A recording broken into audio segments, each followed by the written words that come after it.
Antes da gente falar do nosso assunto de hoje, eu queria falar duas coisas para vocês sobre... domingo foi o domingo da Santíssima Trindade, e a primeira coisa que eu quero dizer para vocês é que a obra mais perfeita da Santíssima Trindade chama-se Maria. Ela é a obra de perfeição da Santíssima Trindade. E a outra... É interessante uma passagem de Santo Agostinho sobre a Santíssima Trindade. Alguém conhece? Dele na praia? Alguém já leu isso? Santo Agostinho andando na praia. Igual a gente anda, né? Na praia. Pensando sobre a Santíssima Trindade. Igualzinho a gente caminha na praia, né? Pensando sobre a Santíssima Trindade. Tentando entender a Santíssima Trindade. E aí, enquanto ele caminha na praia, ele vê uma criança que faz um buraquinho na areia, corre no mar, enche a conchinha de água, volta e enche o buraquinho. Vai no mar, volta, e ele fica olhando o menino fazer esse movimento.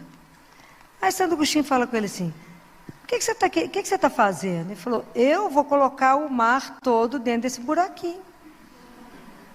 Santo Agostinho falou: é impossível, não tem jeito. Ele fala com Santo Agostinho: assim também como é impossível você compreender o mistério da Santíssima Trindade. Olha as coisas que aconteciam com esses santos. Era um anjo, né? Como é que você vai conseguir colocar o mistério da Santíssima Trindade dentro do seu coração e da sua cabeça?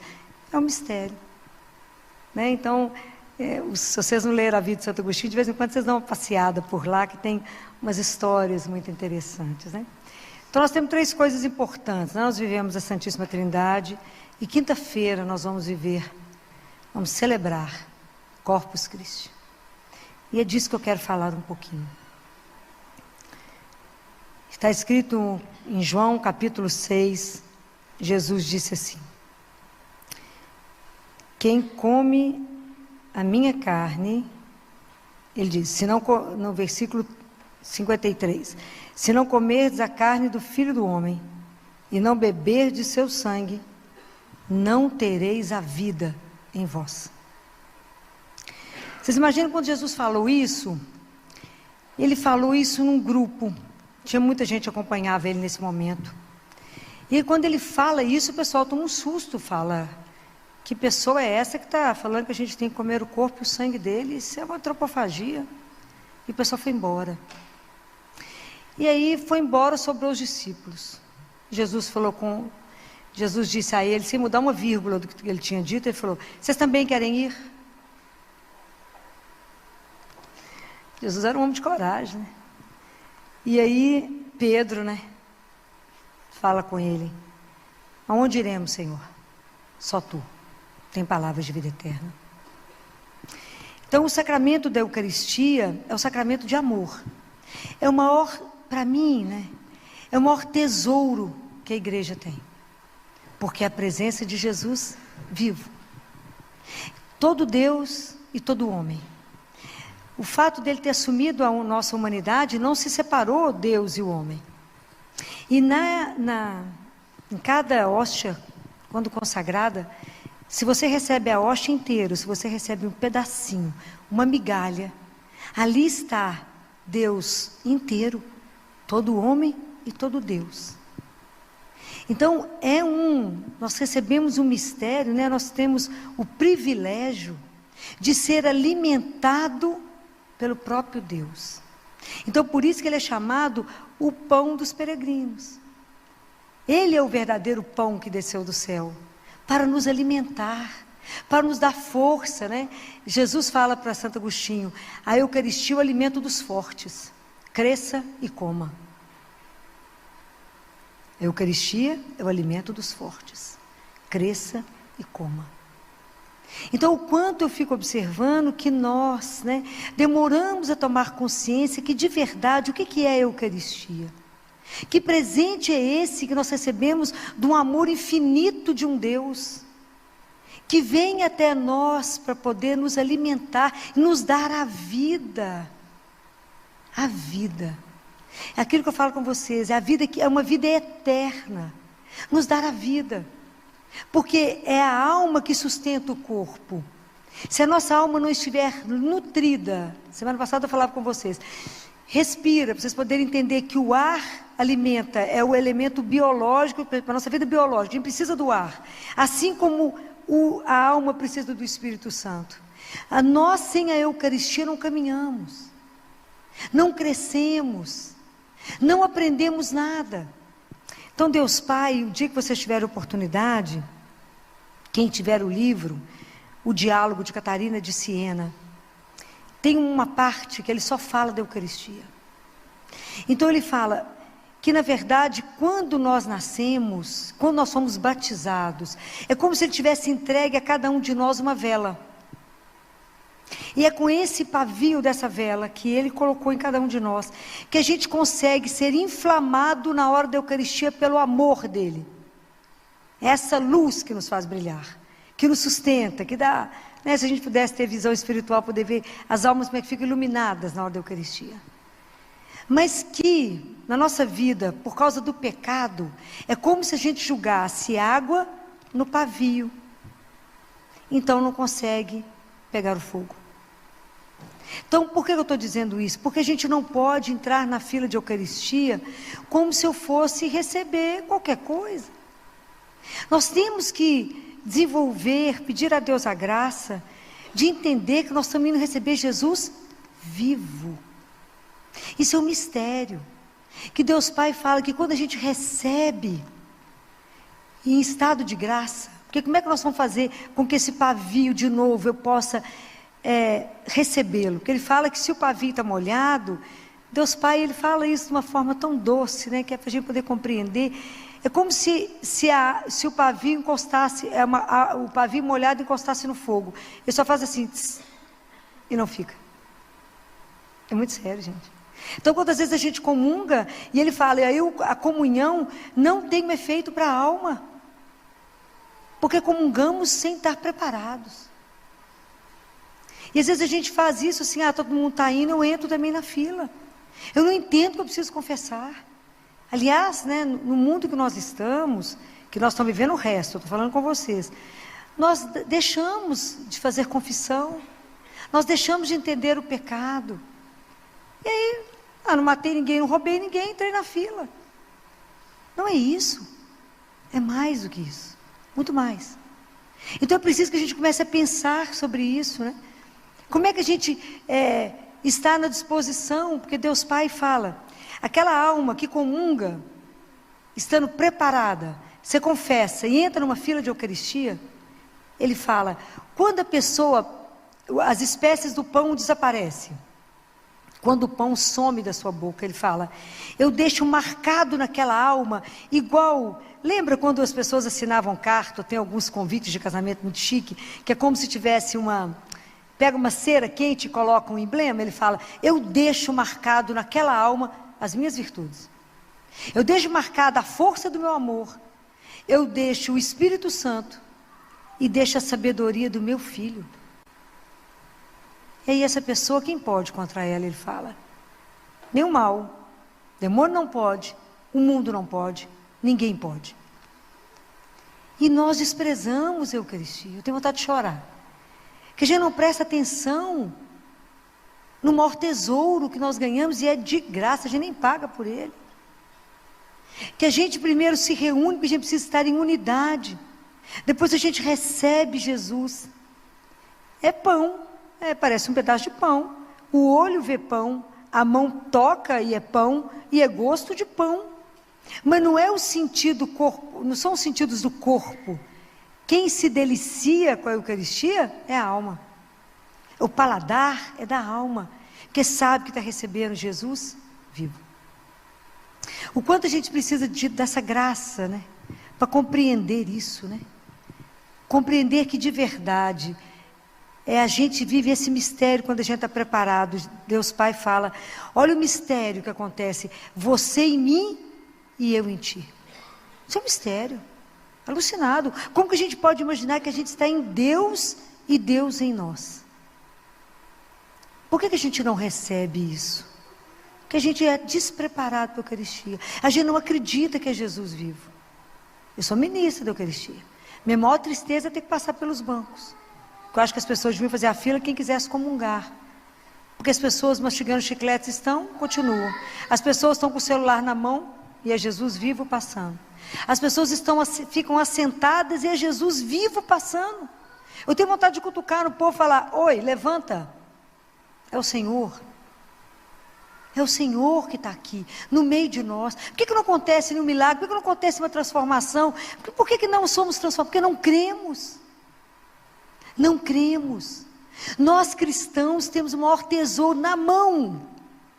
E não saboreamos. E não desfrutamos. E não degustamos. A Eucaristia é para poder curar toda depressão, para curar toda tristeza, todo desânimo, todo pessimismo. Eu estou diante de quem e com quem? Com Jesus vivo. O mesmo que andou na Galileia, o mesmo que curou tanta gente, o mesmo. Você recebe na sua mão. É de morrer. E Ele nos dá essa graça, nós podemos nos alimentar todos os dias. De quem você se alimenta? Daquele que me sustenta, daquele que me faz caminhar, daquele que é a minha vida, porque senão eu não terei a vida. Eu tenho um corpo que caminha morto, mas eu não tenho a vida. Quantas pessoas vocês encontram no dia mortos? Está achando que está vivo, mas está morto. Sem vida nenhuma, porque não crê, não recebe o alimento espiritual. E nós católicos vamos deixando isso de lado. Nós precisamos de reacender em nós esse amor. Existem livros, né? Vocês podem procurar na internet, existe livro. Todos os milagres eucarísticos, de toda forma o Senhor já provou que Ele existe, que Ele está ali, vivo. Corpo, sangue, alma e divindade. E a gente pode receber esse Deus. Que à medida que a gente vai recebendo, que a gente vai sendo transformado, né? É o que Deus fala, que Jesus fala para Santo Agostinho. Agostinho, tudo que vocês comem, todo alimento que vocês recebem, dentro do corpo de vocês, pelo processo de digestão, ele é absorvido, ok? Tanto que a gente fica lá contando as calorias, os carboidratos, né? É assim. Quando vocês recebem a Eucaristia, é diferente. Não é vocês que assimilam esse alimento, mas sou eu que os assimilo. Isso é uma coisa de louco. É tanto mistério que a gente não consegue compreender muito, não. Porque é muito. Então eu fico pensando, como é que Deus pode nos transformar? Como é que Ele pode transformar o nosso coração? A nossa vida, o nosso pensamento, nos dá inteligência para poder compreender a dimensão disso. Pensa no milho para fazer pipoca. Ele tem que passar onde? No fogo. Senão ele vai ser eternamente milho. Mas para virar uma pipoca, ele tem que ser posto no fogo. Assim somos nós. É a Eucaristia. À medida que quanto mais eu encontro com o Senhor, mais eu posso ser transformado. Não tem jeito. A gente não se contagia porque ouviu falar do vírus. Eu só me contamino se eu entro em contato com ele. Deus Pai fala assim: vocês foram feitos por amor. Então vocês só podem viver do amor. Se vocês não se nutrirem de amor, vocês não conseguem sobreviver.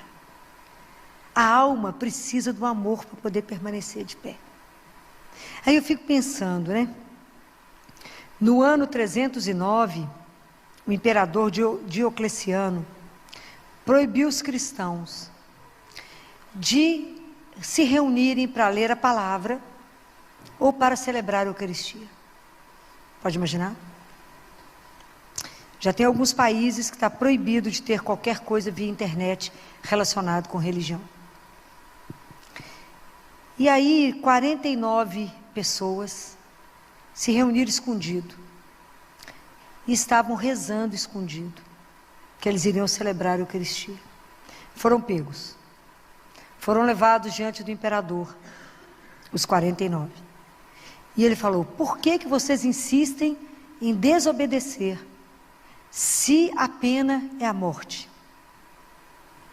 Por que vocês querem correr esse risco? E um deles disse: porque sem o domingo nós não podemos viver. Guardaram essa frase? Sem o domingo nós não podemos viver. Foram torturados, muita tortura, e foram mortos. Mas sem o domingo não podemos viver. Então eu fico pensando, qual é o sentido disso para nós hoje? Afinal, domingo para ir à missa é só se não tiver futebol, não tiver um churrasco, não tiver uma coisa mais interessante. Aí eu vou. Então, de verdade, qual é o papel da Eucaristia na sua vida? De verdade, o que a Eucaristia representa para você? Para que a gente possa tomar atitude de coerência com aquilo que a gente crê. Falar, Filó, a Eucaristia, não acredito. Então, realmente, na hora que não tiver futebol, não tiver um churrasco, eu chego. Mas se isso, para esses homens, é a frase deles, sem domingo, nós não podemos viver. E eles foram assim. Aí eu fico pensando, como que nós, com a pandemia, permitimos ficar sem Eucaristia? Nós cristãos, nos encolhemos, aceitamos, porque posso até ser punida por tudo que eu vou dizer. Mas a igreja é serviço essencial, assim como comida. E se o povo hoje está muito doente, é porque faltou o essencial, que é Deus. Não foi brincadeira ficar sem Jesus esse tempo todo. Jesus não vai por fibra ótica. O contato é ao vivo. E cremos tão pouco, que se eu estou diante de Jesus vivo, qual é o vírus que chega? Nenhum. Mas ficamos encolhidos e aceitamos.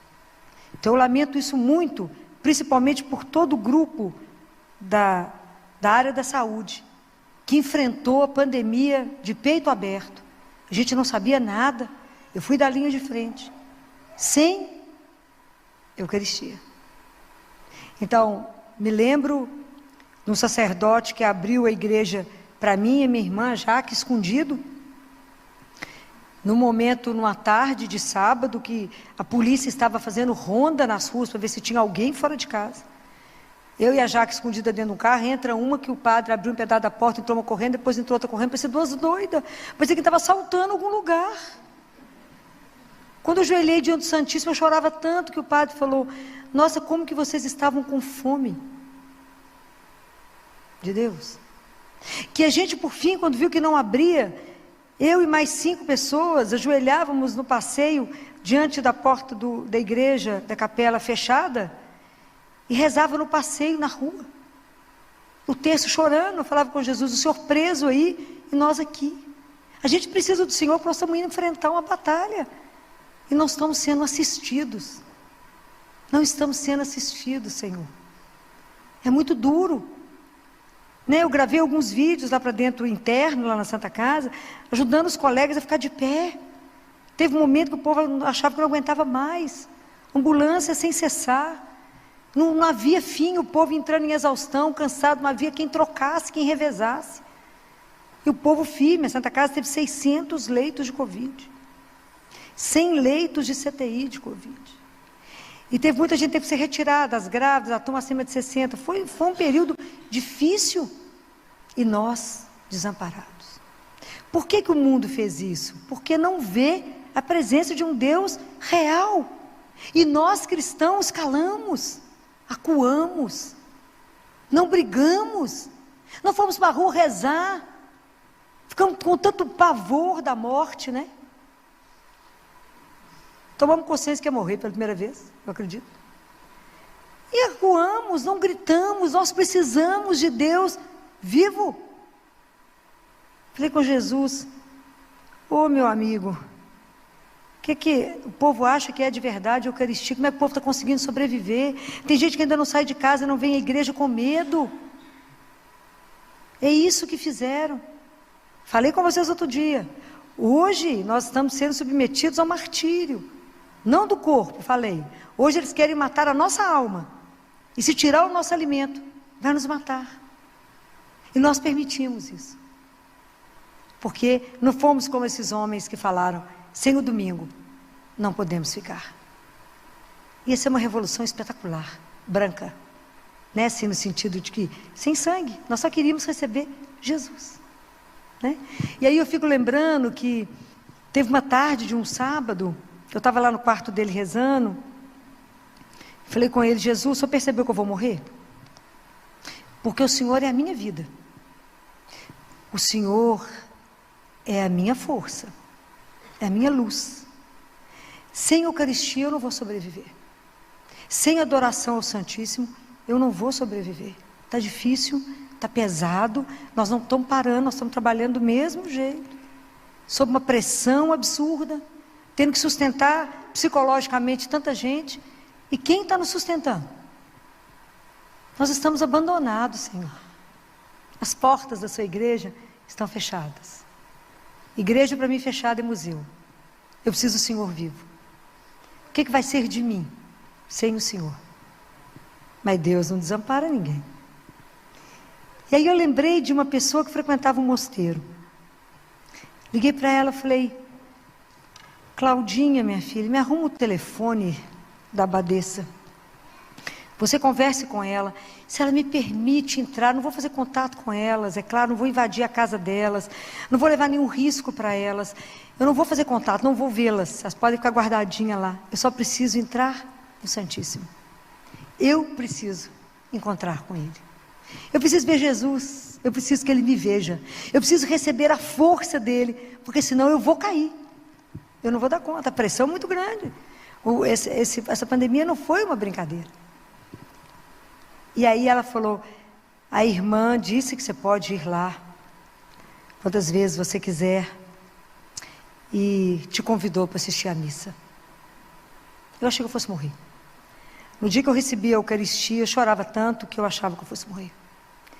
Porque eu estava de verdade encontrando com aquele que é a minha vida, com aquele que nutre, com aquele que te dá força, com aquele que é sua coragem, com aquele que te coloca de pé mesmo e fala: estamos juntos, você não está só. Né? Então foi um período sofrido, e por isso eu trago isso para vocês pensarem de verdade qual é que lugar ocupa a Eucaristia na minha vida como cristã. Como é que eu posso crescer no amor, diz Deus Pai? E o crescimento é só enquanto vocês estão aqui, Ele diz. Quando vocês chegarem aqui, nenhum passo a mais. Vocês não crescem mais nada no amor depois que chegar aqui. Então como é que nós podemos parar e pensar nisso? Esse mistério louco de amor. Um Deus que vem até mim e se permite, né, permite estar em cada um de nós. Permite nos alimentar. E permite nos ajudar, porque a Eucaristia ela é um movimento. Eu recebo o Senhor. Se eu reconheço Jesus vivo na Eucaristia, eu tenho que reconhecer Jesus vivo em você, no meu irmão. Então eu reconheço aquele que sofre, aquele que está com dor, aquele que está com fome, aquele que está com frio. Porque isso é um ato, porque a Eucaristia te faz crescer no amor, na caridade. Não posso adorar Jesus aqui e virar as costas para o meu irmão ali. É uma incoerência. Ok? Não podemos. Porque a Eucaristia nos move ao sentimento da comunhão. Somos uma comunidade, somos irmãos. Então eu não posso fechar as portas ou dar as costas para aquele que sofre, porque é Jesus que sofre nele. Compreendem? Então nesse sentido a Eucaristia é uma festa mesmo da comunhão, né? Eucaristia é significação de graças. Eu vou trazer ao altar as fadigas do meu cansaço, do meu trabalho, o fruto da terra, porque se a terra dá alimento para nós, é bênção do Senhor, não é? Que a gente pode se alimentar, e Deus que nos alimenta, que nos nutre. Né? Então a Eucaristia ela é um maior presente mesmo que a gente recebeu de Deus, né? Porque Ele sabe que a gente sem ser alimentado é a pré-anunciação em Elias. Lembra quando Elias, lembra do Antigo Testamento, Elias contra os profetas do Baal? Vocês lembram dessa passagem? Falou esses dias, não lembram? Não. Em Israel o povo estava adorando os deuses de Baal, né? E tinha 450 profetas de Baal e tinha só Elias, profeta de Deus. Então Elias lança um desafio. Elias era atrevido. Então ele fala com eles assim: então vocês vão escolher, cada um escolhe um cordeiro, vocês vão montar o altar, faz a fogueira, parte, faz vocês primeiro, depois eu. E chama aí, vocês vão chamar, cantar, invocar o Deus de vocês para que Ele acenda o fogo sem ninguém fazer nada. Depois sou eu. E aí assim eles fizeram, cortaram os 450 profetas, e eles dançaram, cantaram, foram entrando em transe, por fim eles começaram a se cortar, e Elias era atrevido, falava com eles assim: quem sabe ele saiu para dar uma volta, grita mais alto, vê se ele escuta. Como é que ele é atrevido? Sozinho. Atrevido, né? E aí gritou, falou, e claro que não aconteceu nada. Aí Elias falou: então agora sou eu. montou o altar com 12 pedras, que seriam as 12 tribos de Israel, colocou a lenha, cortou o cordeiro, e mandou colocar 3 vezes água, molhar bem a lenha. Olha que ele é atrevido? Molhou bem a lenha. E aí ele fez uma oração maravilhosa. E pede e fala com Deus, né? Que aquele povo que estava idolatrando, que eles precisavam descobrir quem era o Deus vivo. Aquele que nos escuta, aquele que está conosco, que nos acompanha. E aí, né, o fogo chegou e foi espetacular, né? E aí ele foge depois que ele mata os profetas todos, porque ele era, né, não era atrevido. Aí ele foge depois, o pessoal quer matar, ele dá uma sumida. E aí ele está cansado e dorme debaixo de uma árvore, e um anjo acorda ele, e tem um pão sendo cozido, e fala com ele: Elias, come. Ele quer dormir, acorda ele de novo: come, custa sentar para comer, come, Elias, porque você ainda tem muito para andar, o caminho é longo. Então é o sentido que hoje o pão do céu, hoje quem nos faz andar é Jesus, né? Então há uma leitura mística, né? Que logo depois que Jesus lava os pés dos discípulos, ele assenta de novo, né? Essa leitura mística diz que aí ele assume de novo aquele porte dele, divino, né? Aquela coisa, que deve ser um escândalo, né? Aí ele assenta, onde ele vai distribuir o pão para os discípulos, e antes dele fazer isso, diz que os anjos ficam paralisados, porque ele chama o Pai, e fala: eu quero pedir permissão para o que eu vou fazer agora. Claro que o Pai já sabia o que ele ia fazer, né? Os anjos não, né? E ele fala: eu quero pedir permissão, para que em cada parte desse pão eu permaneça, e que em cada gota do vinho eu permaneça, porque eu não posso deixá-los. Ele fala: olha que amor, eu não posso deixá-los, se eu for, eles morrerão. Eu preciso permanecer com eles. Então eu peço autorização para ficar no pão e no vinho, para que eu seja o alimento, o sustento, o companheiro de caminhada. É Deus conosco, né? Ele que caminha nesse mistério conosco, né? Eu não posso ir, ele fala com o Pai, se eu for, eles morrerão. Isso é um mistério de amor. Então nós precisamos muito nessa quinta-feira adorá-lo, falar: obrigado, Senhor, porque o Senhor não desistiu de nós. Obrigado porque o Senhor não nos abandonou. Obrigado porque, apesar da nossa ignorância espiritual, o Senhor permanece insistindo conosco, se oferecendo. O Senhor não se recusa a entrar na minha alma, mesmo que eu comungue inadequadamente, porque eu não tenho consciência que eu não deveria comungar. Mesmo assim, o Senhor permanece ali, para ver se me desperta outra vez. Então eu pedi a Ele: nós precisamos da graça, Senhor, de entender. É mistério, nós não vamos compreender, mas ter um amor tamanho dentro do nosso coração, ter um amor que nos inflama tanto, Senhor, que a gente trema na hora de te receber. Deus Pai fala: Catarina, vocês entram na fila, cada um é como se tivesse uma vela na mão, cada um com um tamanho. O tamanho da vela, Catarina, é a disposição do amor que vocês têm para conosco. Então uns têm 5 centímetros, outros têm 1 metro, mas as pessoas, se fosse uma labareda imensa, as pessoas do mundo inteiro poderiam buscar essa luz, e essa luz não diminui, ela é capaz de iluminar o mundo inteiro. E se você comungar, ele fala,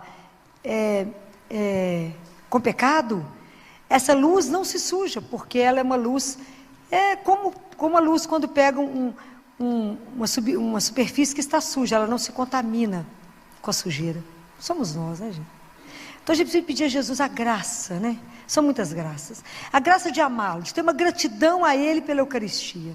Que essa quinta-feira vocês dobrem os joelhos, faça adoração, faça procissão, mostre o mundo para Jesus, que Ele já conhece. Mas passeie com Ele. Amo as procissões da Corpus Christi, a gente andando com Jesus, assumindo a nossa fé, leva Ele no mundo.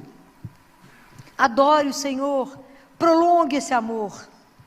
Seja grato a Deus, né, por tudo isso. Então faça adoração, Ele está vivo. Não existe um amor como esse. Era para a gente pensar demais. Se você tem alguma coisa te entristecendo, às vezes a gente termina os relacionamentos, chateado que a pessoa não nos ama, ou esse amor é tão pouquinho. Pensa no amor infinito que Deus tem por você. Pensa nisso. Fala: gente, mas eu sou tão amado que eu fico até com vergonha. Como diz São Paulo: o seu amor, Senhor, nos constrange. De tanto que o Senhor nos ama, a gente fica até constrangido. Ama tanto que a gente fala assim, o que eu faço agora? Onde é que eu ponho a mão? Esse amor desmedido, um Deus que se derrama, não tem mais como Ele se dar, não é? Então, vamos pedir a Ele a graça de nos ajudar a preparar para cada Eucaristia. Nos dá a graça da confissão mensal. Mensal. Não confessem uma vez por ano. Não confessem de vez em quando. Confessem todo mês. Pelo menos todo mês. Se preparem para que a sua intimidade, a Eucaristia chama por intimidade, aquele Deus em você e você nele, ser íntimo demais. Você possa estar com a sua alma preparada para recebê-lo, para acolhê-lo, para aquele abraço, né? Para que a força dele te carregue. Para que ele possa realizar na sua vida tudo que ele sonhou. Para que ele possa terminar essa obra que ele começou. Não é assim um salmo que a gente fala? Senhor, não permita que essa obra que o Senhor começou fique inacabada. Não vamos colocar empecilho no agir de Deus na nossa vida. Vamos permitir a Ele que de verdade, né, a gente seja marcado como uma cera, né, assim, colocar alguma coisa para nos queimar mesmo, de verdade sermos transformados. Porque eu acredito que assim nós daremos esse testemunho ao mundo. E quem sabe, nós também poderemos fazer como esses homens e dizer, sem o domingo, não podemos ficar. E que Deus nos conceda a graça de nunca mais a gente ser privado da presença de um Deus vivo. Louvado seja nosso Senhor Jesus Cristo.